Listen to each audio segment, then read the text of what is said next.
J'espère que vous êtes prêts pour ce qui s'en vient. Oui, parce qu'aujourd'hui, on rentre dans un monde préhistorique et futuristique en même temps.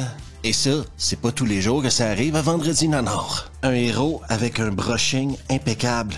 Et même si c'est la préhistoire, rasé de près. Même son torse est épilé au gars, ok? Des femmes préhistoriques avec du mascara. Des dinosaures. Des lasers qui font poui-poui. Des aventures rocambolesques. Donc sans plus tarder, aujourd'hui à Vendredi Nanor, Yor, le chasseur du futur. Et ça commence maintenant.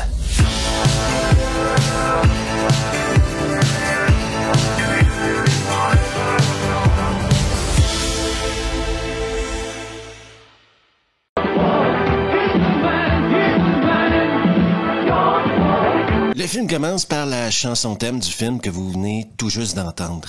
Et oui, ça commence déjà par une chanson tout pourrie. Pendant un long moment, on voit Yor se balader comme ça à la montagne, courir sur des rochers, caresser le sol de ses pieds. Où court-il, où va-t-il? Nul ne le sait. Hache à la main, il part à l'aventure. Et justement, l'aventure va le trouver. Au loin, il entend le cri d'une femme. Et ce sera le temps pour lui de fumer du dinosaure.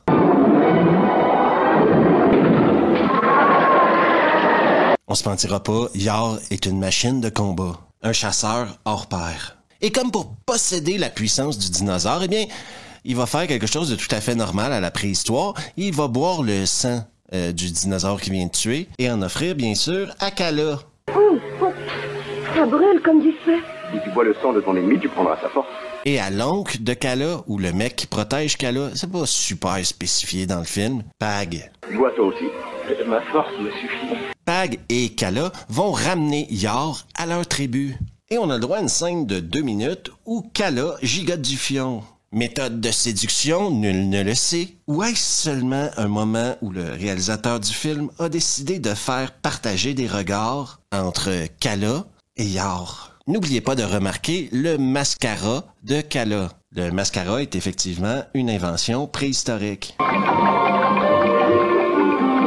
Yor a un pendentif dans le cou et Pag lui a dit plutôt qu'il connaissait une fille qui avait le même pendentif que lui. Le pendentif de Yor fait avancer l'histoire à plusieurs reprises dans ce film-là. J'aimerais vous parler plus du pendentif, mais pour le moment, des Néandertals attaquent le village de Kala. Apparemment, ils voudraient capturer Yor justement à cause de son pendentif. Je veux cet homme! Je le veux vivant! Yor, Kala et Pag vont réussir à se sauver de l'attaque des Néandertals. Yor va dire à Kala qu'il a une cachette secrète dans un arbre et dire à Pag, garde, va monter la garde là-bas plus loin, je m'occupe de Kala. Donc Yor va amener Kala dans sa planque. Yor, c'est un homme qui pense beaucoup, peut-être même trop. Parfois, je pense être le fils du feu et n'avoir ni père ni mère. Yor n'aura malheureusement pas le temps de se vider le sac, qu'ils seront encore une fois attaqués par les Néandertals. Sa force, c'est à moi, maintenant. Ils vont capturer Kala et jeter Yor en bas de la falaise. Je déconne pas, ils le jettent en bas d'une falaise. Ne vous inquiétez pas, Yor n'a aucune égratignure lorsqu'il remonte la falaise. Eh ben oui, il a même pas déplacé un cheveu de son brushing. Il part maintenant à la recherche de Kala et les Néandertals, c'est des charmeurs, moi je pense. On va se battre. Et le prix du combat sera la femme que j'ai gagnée. Connaissez-vous le monstre de la nuit? Le monstre de la nuit.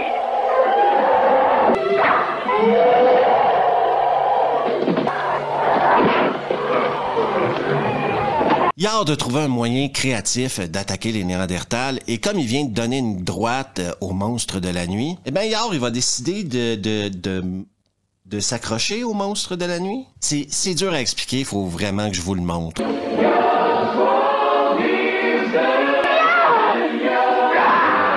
Il va réussir à créer la surprise chez les Néandertals et choper Kala, réussir à s'évader en inondant leur caverne. Les effets spéciaux dans ce film, c'est scène après scène.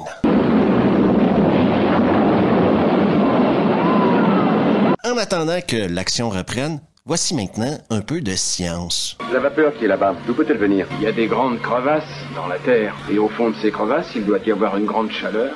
Salut toi, savais-tu que si tu n'es pas abonné à Revue et que tu recherches une vidéo sur Yar, le chasseur du futur sur YouTube, eh bien tes chances de trouver quelque chose sont minces à nulles.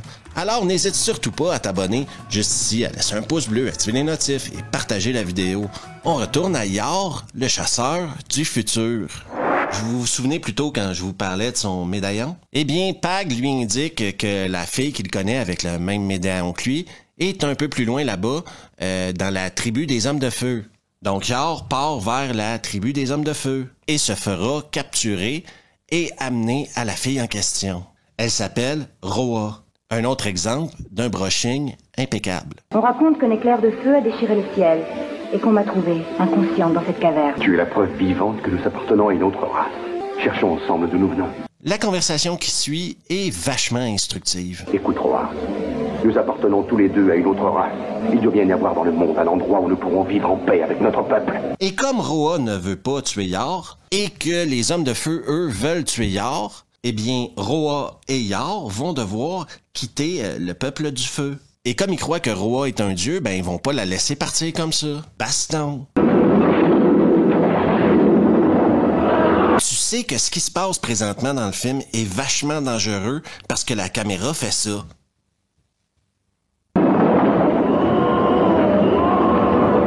Yar et Roa vont bien sûr réussir à se sortir de la caverne, aller rejoindre Pag et Kala. Sauf que Kala, elle vient de rencontrer Roa et elle est déjà jalouse.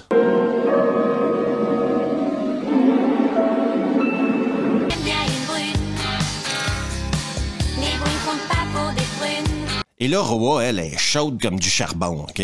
Faut pas oublier que Yar est le premier homme qu'elle rencontre qui commence pas sa journée en se roulant dans la boue. Donc c'est normal, elle a des besoins et Yar est là pour elle. Que jamais je n'avais ressenti le désir, alors qu'aujourd'hui je veux être à toi pour toujours. Kala, elle, ne semble absolument pas accepter que Yar ait deux femmes. Donc ce qu'elle va faire, c'est qu'elle va essayer de tuer Raa. Il y a une chose que je comprends. L'une de nous deux doit mourir. Malheureusement pour tout le monde, je dirais, ils vont être interrompus par, encore une fois, les Néandertals. Yar va faire le boulot, il va fumer tout le monde, sauf que Roa s'est chopé un truc à la tête. Elle est donc sur le point de mourir. Et avec son dernier souffle, elle a une mission pour Yar. Fini le milieu de la mer, près de moi. Et que fait-il? Il y a un merveilleux château. C'est de là que nous sommes venus. Ils vont enterrer Roa et juste après ça, décider d'aller se balader à la plage. Près de la plage, encore une fois, Yar va entendre les cris d'une femme en détresse. Il ne fera ni une, ni deux, et va aller combattre un autre dinosaure en papier mâché. La fille en question, qui maintenant vénère Yar, va l'amener avec Pag et Kala à son village. Petit village de pêcheurs tranquille. Je vous avertis tout de suite, c'est à partir de ce moment-là que le film part en couille. Oui, c'est à partir de ce moment-là, quand il arrive au village de pêcheurs, que ce film-là n'a plus aucun sens. Et ça, c'est une garantie Vendredi Nanar. Il y a 2 lunes, un homme est tombé du ciel. Nous l'avons tué et nous pensons que c'était un dieu. Nous craignons leur vengeance. Il est descendu du ciel sur un étrange oiseau du feu. Alors le dieu l'a frappé avec un rayon de feu. C'est cet étrange objet. Absolument, vous avez bien compris, tout ça semble être un vaisseau spatial. Il a été projeté jusqu'ici par l'explosion, mais on a peur qu'il explose aussi. Et tout juste après le repas, le village sera attaqué. Yar, maintenant, il veut retrouver ceux qui ont attaqué le village. Donc les villageois vont lui offrir une petite chaloupe en bambou. Question d'aller sur une île plus loin, d'où apparemment viendraient les gens qui ont attaqué le village. Le truc, c'est que des petites chaloupes en bambou, c'est pas une super bonne idée quand la mer est mauvaise. Donc, Yar, Pag et Kala seront séparés. Yar va finir à un endroit, Kala et Pag à un autre. Je vous présente maintenant l'île des casques Dark Vader.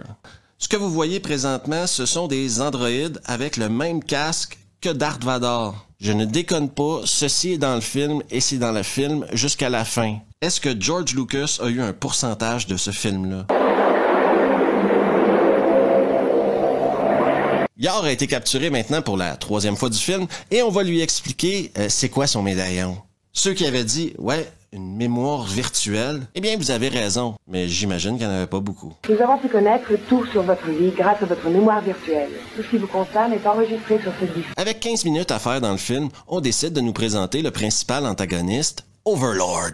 Qui es-tu? Puis l'Overlord, le maître absolu de mon peuple. Et pendant qu'Overlord parle, Yor, lui, va s'évader comme un ninja.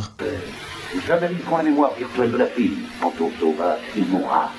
On a maintenant une scène d'exposition qui nous expliquerait ce que ces gens-là font sur cette île-là, mais je vous avertis tout de suite, moi je ne comprends plus rien. C'est soit un truc post-apocalyptique ou c'est soit des gens qui viennent d'une autre planète. J'aimerais vous dire lequel c'est, mais je sais pas. Dans les deux cas, de toute façon, on est rendu dans un autre film complètement. Parce que là, il y a des androïdes dans un monde préhistorique. Pour ceux qui n'avaient pas suivi ou qui arrivent à ce moment-ci de la vidéo, je veux juste vous rappeler qu'il y a des androïdes et des lasers dans un monde préhistorique. Sans parler d'une mémoire virtuelle. Dernier survivant d'une civilisation brillante anéantie par la guerre dans un immense holocauste atomique. Yor va donc retrouver Kyla, mais pour être honnête avec vous, avec tout ce qui vient d'être dit en exposition, leur histoire d'amour, je m'en fous un peu. Donc laissez-moi vous expliquer le plan de Overlord qui va justement surprendre Kyla et Yor. Le plan de Overlord est relativement simple, mais à la fois stupide. Ce qu'il souhaite faire, c'est modifier génétiquement Yor et le faire s'accoupler avec Kala. Prendre le matériel génétique du bébé et mettre ça dans des androïdes, afin que les androïdes remplacent les humains sur la Terre. Vous avez bien entendu, et j'ai rien à ajouter. Et lorsque j'aurai réussi, je pourrai conquérir le monde et exterminer tous les barbares.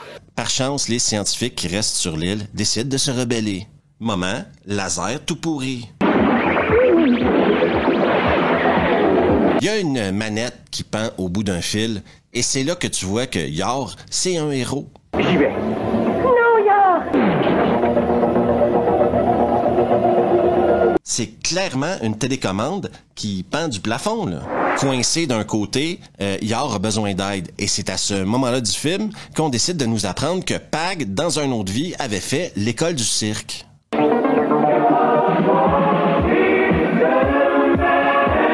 Duel entre Yor et Overlord, un duel tout pourri, où ça finit que Yor va lui rentrer un tuyau rouge et blanc dans le ventre. On rajoute maintenant un petit moment de laser tout pourri.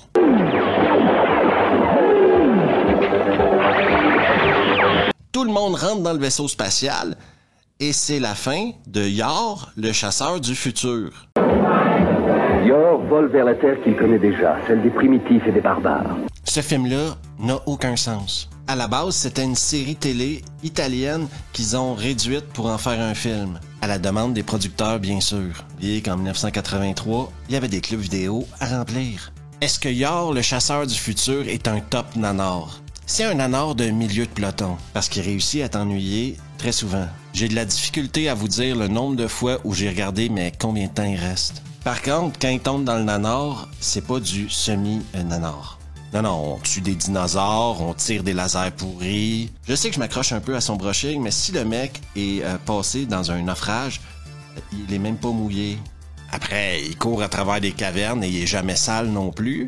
Mais apparemment, c'est pas ce genre de film-là. Le département coiffure était occupé 24 sur 24, 7 sur 7. Je sais pas qui a eu l'idée de faire en sorte que la fin de ce film-là se passerait sur une île où des gens du futur habiteraient toujours. Mais est-ce vraiment le futur ou juste un post-apocalyptique? Une chose est certaine, ils partent en vaisseau spatial à la fin. Donc oui, j'ai eu de la difficulté à comprendre le film. Oui, ce film-là est hyper mal structuré. Structuré comme un nanar ou comme une série qu'on a voulu transformer en film, en oubliant 2-3 épisodes dans le milieu. Pour les fans de préhistorique, je vous conseille plutôt des épisodes de Rahan. Pour les fans de nanar, tout est relatif à votre niveau de patience quand vous écoutez un nanar. Personnellement, l'écouter 2 fois en VF et en VO m'a fait vivre une panoplie d'émotions. La haine, le déni, le désespoir, la honte, suivi d'un soulagement incroyable quand le film s'est terminé. Oubliez pas non plus que c'est dur de ne pas mélanger certains films. Période de 3 ans à l'époque, je crois, est sorti Hathor, Yor et Gar. Et oui, ils ont tous leur tour à Vendredi Nanor. C'était l'Italie, c'était les années 80, c'était une autre époque. Donc aux plus courageux d'entre vous qui décideront d'entreprendre cette aventure qu'est d'écouter Yar le chasseur du futur, je vous souhaite la meilleure des chances. Merci à tout le monde d'avoir pris le temps d'écouter la vidéo et si vous aimez le contenu, pourquoi ne pas vous abonner? Juste ici, laissez un pouce bleu, activez les notifs, partagez la vidéo avec vos potes et on se revoit la prochaine fois.